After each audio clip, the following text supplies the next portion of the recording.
We got through 1998, we got through the dot-com crash, we got through 2008, we got through 2020 and COVID.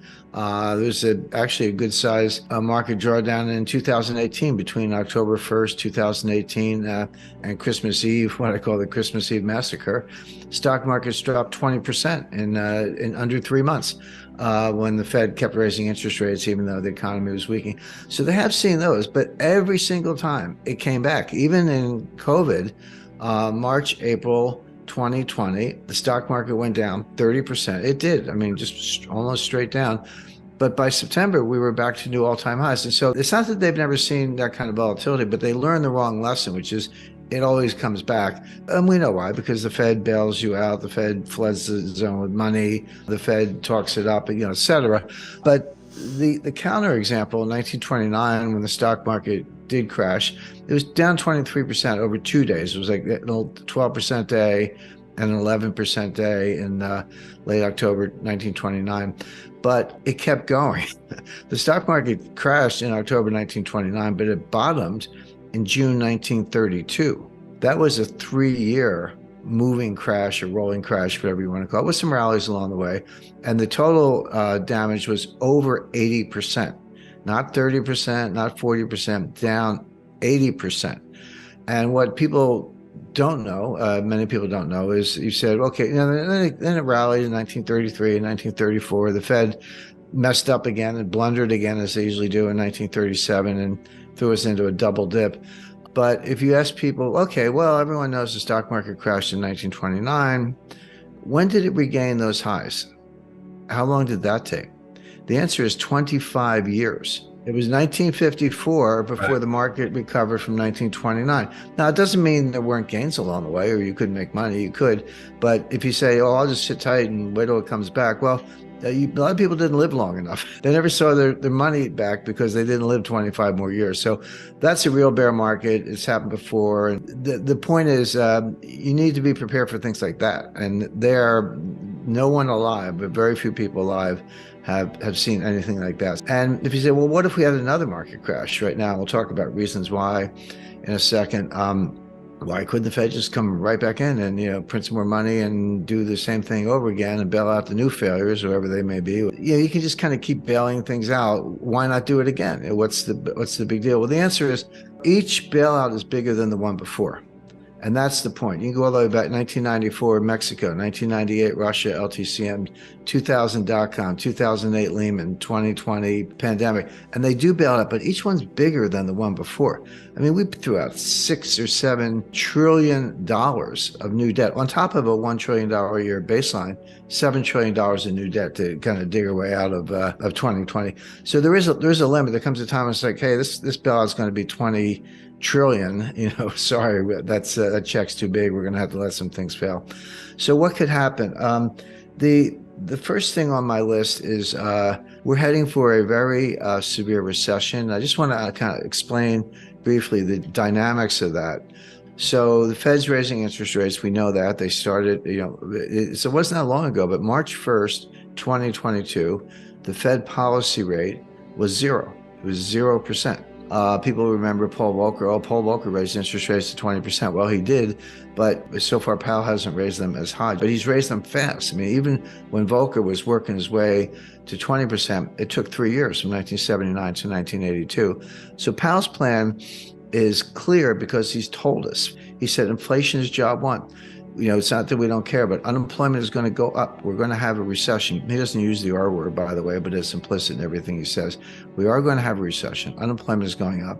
And too bad. It's kind of too bad because we got to get inflation under control. And so the Fed is in search of something that they call the terminal rate. What's the terminal rate? The terminal rate is a rate that's high enough to bring inflation down on its own without further hikes. So it doesn't have to be higher than inflation.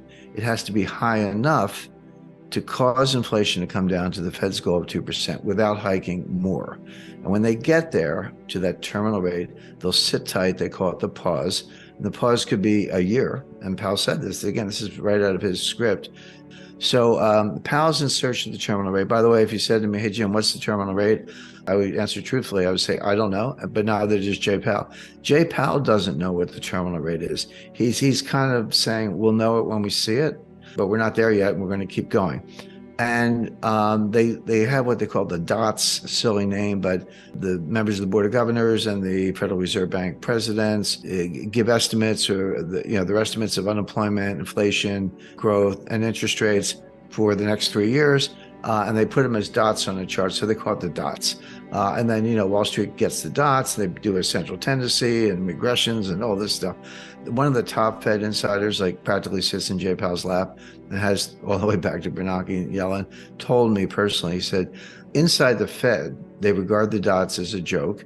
They're not better than guesses. Their forecasting ability is dismal. You or I would have better forecasts, and they wish they could get out of it, but they don't know how. So that's the truth. But the problem is, Wall Street and the financial media and the talking heads on CNBC, they want to talk about the dots, and it does affect market behavior. So even though it's a joke, even though the forecasts are terrible, you have to pay attention because it affects the markets. And if you're affecting the markets, you're on the wrong side, you're going to get run over. So I look at the dots not because I put weight on them as predictive analytic tools, but because the market pays attention.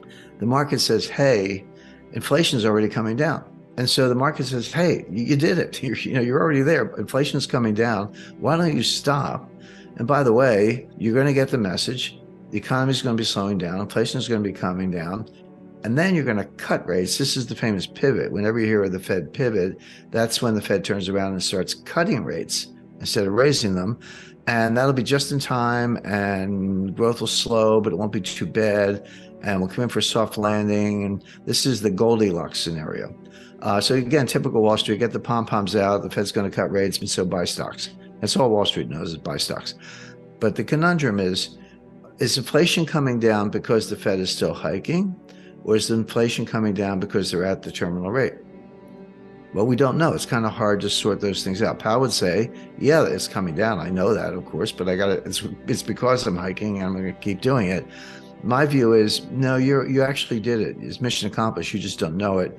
That means, as usual, they're going to screw it up. They're going to blunder. They're going to go too far. And it's not going to be a mild recession. It's not going to be Goldilocks. In this version, Goldilocks gets eaten by the bears.